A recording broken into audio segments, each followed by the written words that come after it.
Scheme launch नहीं की, स्कीमों की कमी नहीं है। जैसे मैंने आज अपनी तकरीर में कहा, अगर कमी है तो जानकारी की कमी है। लोगों को पूरी तरह से हमें बाखबर करना होगा कि कौन सी स्कीमें हैं, उनके लिए अप्लाई करने का तरीका क्या है और इन स्कीमों के तहत उन्हें फ़ायदा कैसा मिल सकता है। बहुत सी ऐसी स्कीमें हैं जो इससे पहले सरकारी दफ्तरों में जाके उनके लिए अप्लाई करना पड़ता था, लेकिन ज़्यादातर हमारी स्कीमें अब ऐसी हो गई हैं जिनके लिए अब ऑनलाइन अप्लाई करना ज़रूरी पड़ता है। तो इस सिलसिले में समाजी बहबूद महकमे की तरफ से ये कोशिश है कि तमाम स्कीमों की जानकारी जो है जम्मू कश्मीर के हर उस बाशिंदे तक पहुंचा दिया जाए जिनको कहीं ना कहीं इस स्कीम की ज़रूरत पड़ेगी। सर, महबूबा मुफ्ती ने आज प्रोटेस्ट किए हैं जो जेल्स में उनके राइट्स को लेके। किस चीज़ में? महबूबा मुफ्ती ने प्रोटेस्ट किया है जो लैंग्वेज में ठीक किया।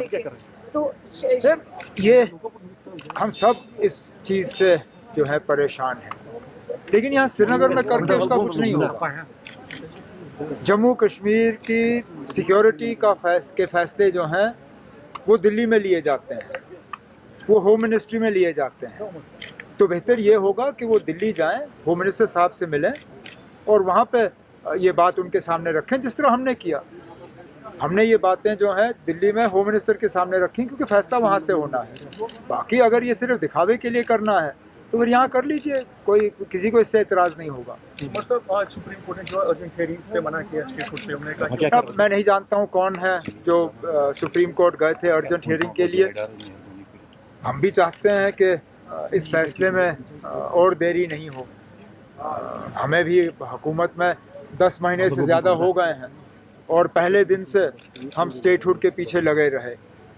पहली कैबिनेट की जो हमारी मीटिंग हुई उसमें सबसे पहला फैसला हमारा स्टेटहुड का रेजोल्यूशन पास करना था। जो मेरी पहली मुलाकात वज़ीर आज़म साहब से हुई उसमें पहला काम जो मैंने किया वो कैबिनेट का रेजोल्यूशन मैंने उनके हाथ में थमा दिया। हम इंतज़ार करते आए लेकिन हमारी इंतज़ार का भी कोई हमें फ़ायदा मिला नहीं। अब चलिए, अफसोस की बात है कि सुप्रीम कोर्ट जो है 10 अक्टूबर से पहले इस बात को सुनने के लिए तैयार नहीं है। हम थोड़ा सा और इंतज़ार करेंगे, लेकिन हम अभी भी उम्मीद लगाए बैठे हैं कि जहां मरकज़ ने ये फ़ैसला नहीं किया, कम से कम सुप्रीम कोर्ट ही करे। अगर हम बिना सुप्रीम कोर्ट के इलेक्शन का वो जो और हुक्म आया था, अगर वो हुक्म हमें नहीं मिला होता शायद ही मैं आज यहाँ वज़ीर आला की हैसियत से आपसे बात कर रहा होता। जम्मू कश्मीर में इलेक्शन तभी मुमकिन हुए जब सुप्रीम कोर्ट ने इस पे वक्त की जो है पाबंदी लगाई। बदकिस्मती से स्टेटहुड पे सुप्रीम कोर्ट ने वक्त की पाबंदी नहीं लगाई थी, इसलिए हमें इतना जो है घसीटा जा रहा है।